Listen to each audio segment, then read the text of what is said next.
Hi viewers, welcome to our channel. ప్రస్తుతం మనతో పాటు senior journalist Damoh Bala sir వారితో మాట్లాడడం. నమస్కారం సార్. సార్, నంద్యాలలో ఒక చిన్న పాప మిస్ అయింది. ఆ మిస్ అయిన పాప కోసం వెతుకుతున్న పోలీసులకి సంచలన విషయాలు బయటపడ్డాయని చెప్పేసి వార్తలు రావడం చూస్తున్నాం సార్. అసలు ఏం జరిగింది ఆ పాపకి? ఇప్పుడు ఏం విషయాలు బయటపడ్డాయి సార్ ఇష్యూలో?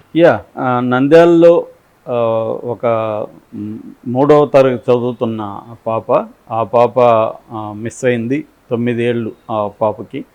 సో మిస్ అయ్యి 5 రోజులు 6 రోజులు అవుతుంది. 7th మిస్ అయింది. ఈరోజు 12, 6వ రోజు.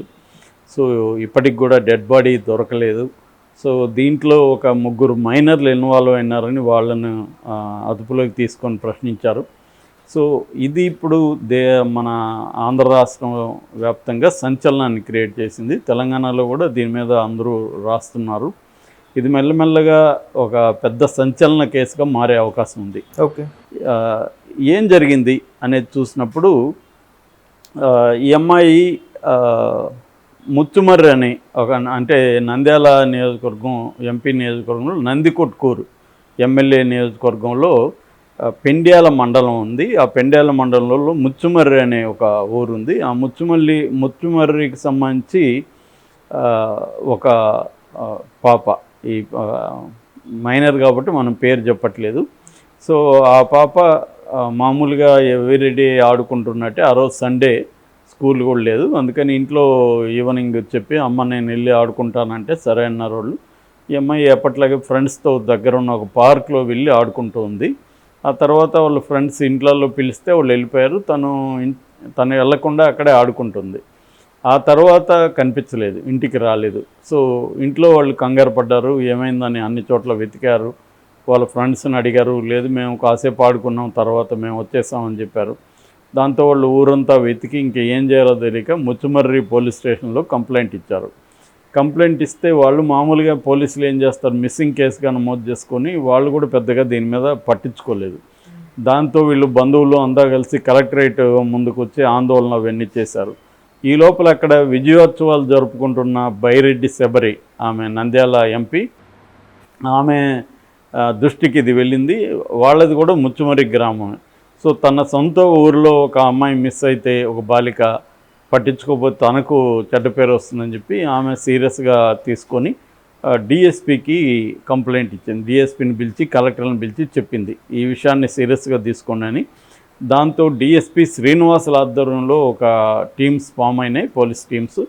సో మొత్తం వెతకడం మొదలుపెట్టారు. వెతుకుతున్నప్పుడు పోలీసులకి అక్కడ ఉన్న ఒక కిరాణా షాప్ అతను, ఆ పార్క్ దగ్గర ఉన్న కిరాణా షాప్ అతను ఒక ఇన్ఫర్మేషన్ ఇచ్చాడు. అదేంటంటే 3 మగపిల్లలు, చిన్నపిల్లలే వాళ్ళు కూడా, వాళ్ళతో కలిసి పాప వెళ్తూ ఉన్నింది, నేను చూశానని చెప్పారు.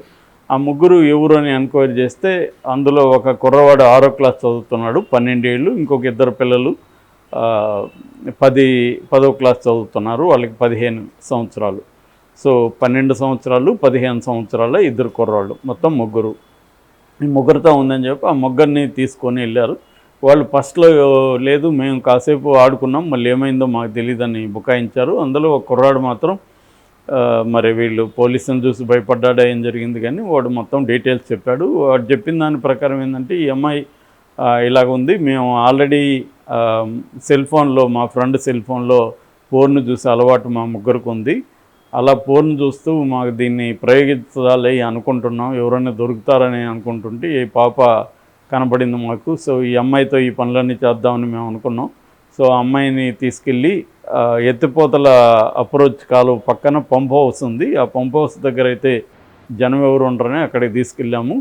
అమ్మాయి సరదాగా మాట్లాడుతుంటే మాతో వచ్చేసింది. సో అక్కడికి తీసుకెళ్ళి మేము లైంగికంగా అమ్మాయి మీద అత్యాచారం చేశాము. చేసిన తర్వాత ఆ అమ్మాయి కేకలేయడం అవన్నీ చేస్తే మాకు భయం వేసింది. దాంతో అమ్మాయిని గొంతు పిసికి చంపేశాము. చంపిన తర్వాత ఈ శవం చూస్తే ఎవరన్నా పట్టుకుంటారేమో అని ఆ కాలువలో పడేసాము.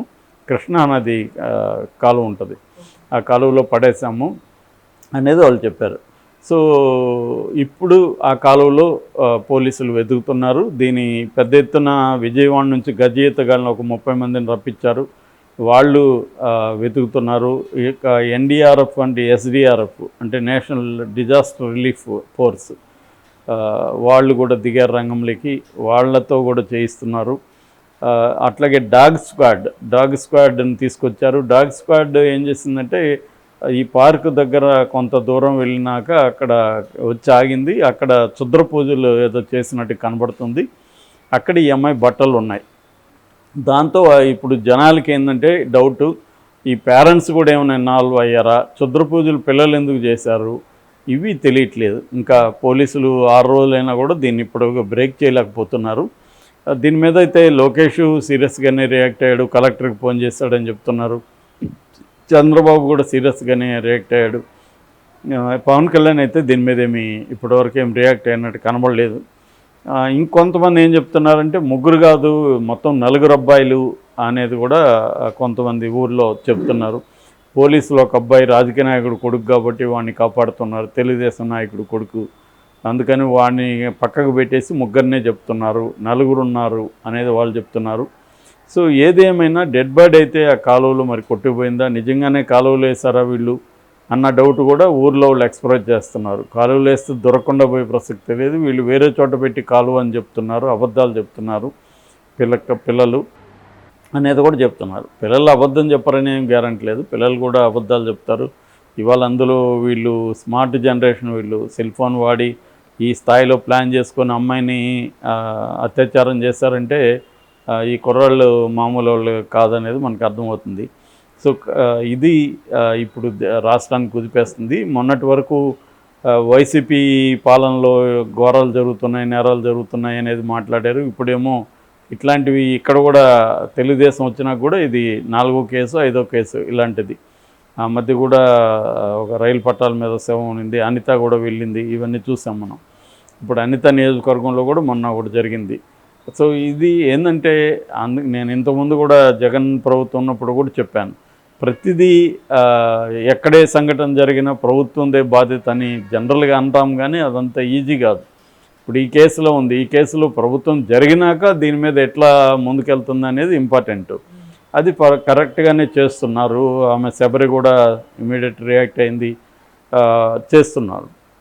దీంట్లో మరి రాజకీయ కోణం ఉందా లేదా అనేది తెలియదు ఇంకా మనకి డీప్కి వెళ్తే కానీ, ఎందుకంటే ఒక కుర్రాన్ని దాచిపెడుతున్నారని. ఇది జరుగుతాయి జనరల్గా. ఏంటంటే ఒక్కోసారి ఇలాంటి దాంట్లో ఒక పిల్లవాడు ఎవరైనా ఒక రాజకీయ నాయకుడు కొడుకైనప్పుడు వాడిని పక్కన పెట్టి మిగతా వాళ్ళని ఎలివేట్ చేసి చూపించడం అనేది జరుగుతుంది. కానీ అది బయటికి తీసేదానికి దానికి వేరే పౌర హక్కుల సంఘం కానీ లేకపోతే అక్కడున్న వైసీపీ నాయకులు కానీ ఈ పనులు చేయాలి, నిజంగా ఏం జరిగిందని. ఇంతకుముందు అయితే ఇలాంటివి జరిగినప్పుడు పౌర హక్కుల సంఘాలు ఫ్యాక్ట్ ఫైండింగ్, మహిళా సంఘాలు ఫ్యాక్ట్ ఫైండింగ్ వెళ్ళి ఏమేమి జరిగాయని తీసేవాడు. ఇవాళ అటువంటి మెకానిజం తగ్గిపోయింది, లోకల్ మీడియా కొంత చేస్తుంది. సో అందువల్ల దీని మీద అటువంటి ఇంకా డీటెయిల్స్ మనకి తెలియాల్సి ఉంది. సో ఇది జరిగిన తర్వాత ఎవరైనది, కానీ ఈ సంఘటన జరగడానికి ప్రభుత్వమే కారణమని గతంలో పెద్ద ఎత్తున పవన్ కళ్యాణ్ లాంటి వాళ్ళు విపరీతంగా విమర్శలు చేసేవాడు. ఇప్పుడు పవన్ కళ్యాణ్ ఇలాంటివి అనేకం జరుగుతున్నాయి కానీ ఎక్కడా స్పందిస్తున్నట్టు మనకు కనబడలే. మరి అతను ఆ బాధ్యతల నుంచి తొలగించుకొని తను ఓన్లీ మంత్రిగా ఫిక్స్ అయిపోయాడా అనేది తెలియదు. మంత్రిగా ఆయన పనులేవో ఆయన చేసుకుంటున్నాడు, ఎందుకంటే 5 శాఖల మంత్రి చాలా బిజీగా ఉంటాడు, నో డౌట్. కానీ ఆయన ఒక రాష్ట్ర ఉప ముఖ్యమంత్రి, ఒక పార్టీ అధ్యక్షుడు, రెండోది ఈ కూటమిలో ప్రతి హామీకి హామీ ఇచ్చాడు, చంద్రబాబు పరిపాలన బాగుంటుందని చెప్పాడు. మరి ఇప్పుడు చంద్రబాబు పరిపాలనలో అంటే వీళ్ళ పరిపాలన కదా లెక్క, ఖండించాలి, చేయాల్సిన అవసరం అయితే ఉంది. Okay sir, thank you so much sir.